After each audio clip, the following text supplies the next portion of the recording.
This is Tom Marks, Superintendent of Bellevue Community School District in Bellevue, Iowa, coming to you with this week's Believe in the Blue update. We had a board meeting last night. Want to give you a few updates on that, what happened there. But first, I want to start off with some upcoming events.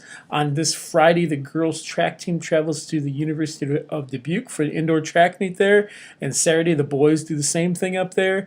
Monday evening, we have the vocal and instrumental, our music program going on, the Pops concert. I encourage you to come out for that. I put some things out there on Facebook.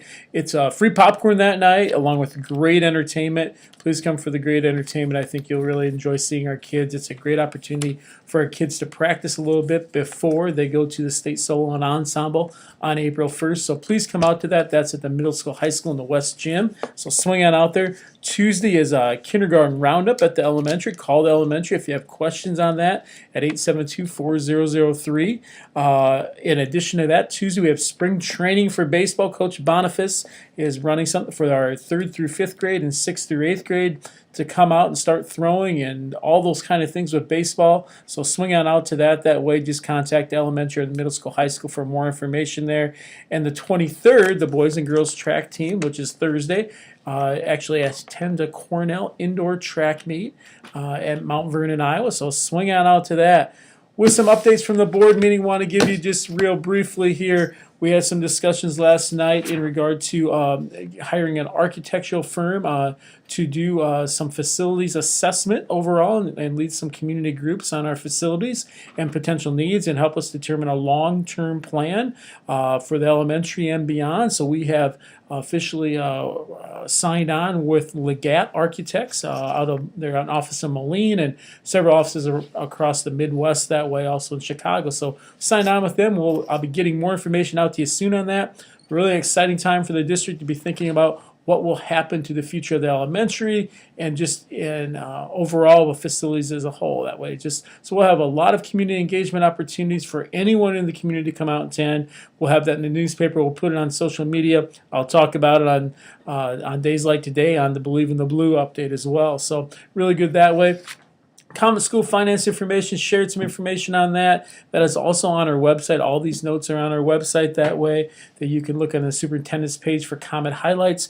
Looking at our unspent authorized budget is solid right now. Feel very comfortable with where we're at. We also talked about our spending as a whole has been relatively stable. We are going to actually be reducing, the proposal right now is to reduce our tax rate by 10 cents for next school year. We are already one of the lowest in the area, actually the lowest in the area in many ways.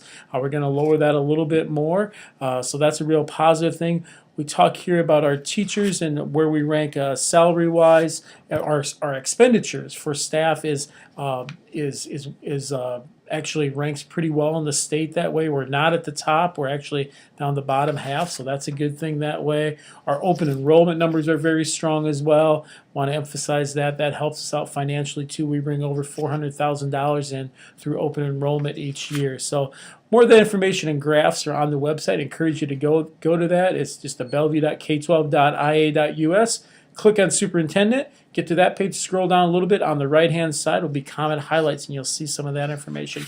We also set a public hearing for our budget for our next board meeting on April 10th, and that will begin at 6:30, and hopefully we'll approve a budget at that time. We also approved our teaching and coaching contracts for next year. In general, we had a 2.19% increase for that, which was decided actually about a month ago, a little over a month ago. Actually, before the collective bargaining agreements decision came from the state of Iowa, we had already settled in a very positive way at 2.19%.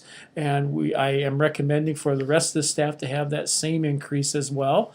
But we're doing that in April and then some in May and the superintendents in June that way. So also gave some updates on some legislative updates. The legislature, I've talked to Senator Bowman and Representative McKean. They're both in favor of some changes with transportation that way and allowing some equity. Currently right now, the Bellevue district spends about 9% on transportation compared to some other districts that only spend maybe 2% or 4%.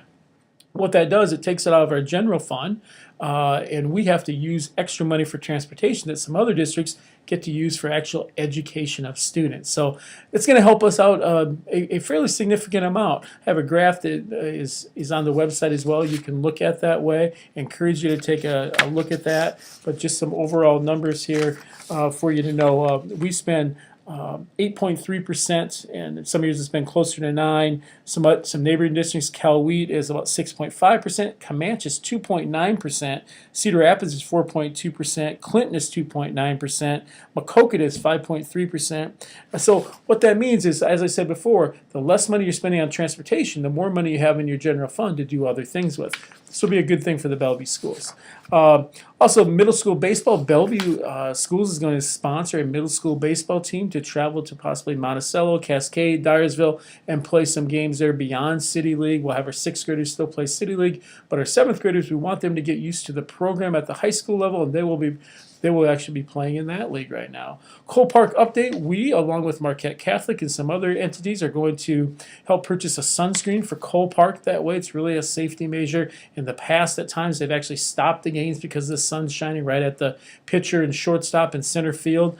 Be a much safer thing. So working with the city on that. The city's been great to work with there. Also know that the city and Bellevue State Bank are actually going to be buying a new scoreboard for the area that way as well for the baseball field. So excellent. Just a little update also on Cole Park. The Bellevue Braves have raised right around $25,000 for seating, and they will be putting seats up, stadium type seating, along with a building that way to I guess broadcast from or announce games that way. Who's coming out to bat? So that's a very good thing there. Mrs. Hartung Schrader talked a little bit about the summer adventure or summer learning programs that way, or summer school. And then Mr. Raker talked about the Everyone Has a Story professional development we had, recognizing that everyone has a story, everyone's story is different, and we need to recognize those differences in everyone around. And we put an emphasis on that each Friday afternoon as well. Final thing I want to just share with everyone here is just an article. It's called For Students, the Importance of Doing Work That Matters. I'm going to read a couple excerpts here. I don't have a 14-year-old son, so this is the author saying this. We're halfway to school and my 14-year-old son remembers a homework assignment he forgot to do for a biology class. Something big? I asked, fearing the worst. Nah, he says with a shrug, just a handout and some questions. It doesn't matter. Point here is our work needs to matter. Work that matters has significance beyond classroom walls. It's work that is created for an authentic audience who might enjoy it or benefit from it even in a small way. It's work that isn't simply passed to the teacher for a grade or shared with peers for a review. It's work that potentially makes a difference in the world. Our growing access to the web and the tools and technologies of the modern world can certainly amplify the potentials for audience and for real-world application of whatever it is our students are doing. Suddenly, our students have a potential audience of 2.5 billion people who could become readers or collaborators, and they've got all sorts of tools and apps in their backpacks that they can use to create really beautiful, meaningful work in ways that most of their teachers couldn't imagine doing when they were in school. A few things there. Yes, times have changed. For myself, for our teachers, the things that our students are capable of doing right now are beyond what we ever thought we could do in school, and many of the people listening to this today. We have to recognize that. And part of our thing here in the Bellevue Schools is looking for work that matters, contributing to the community in each of our classes. That is our goal. We have a lot of groups out there already doing various things beyond the Bellevue Big program, our normal classrooms, contributing to the community, valuing our community for what it is and making it even stronger. On that note, I'm going to sign off here. Remember, we have no school on Friday, March 24th. I want to thank everyone for coming to conferences if you came. We had a good turnout again, and we will go from there. Enjoy the day, enjoy the week.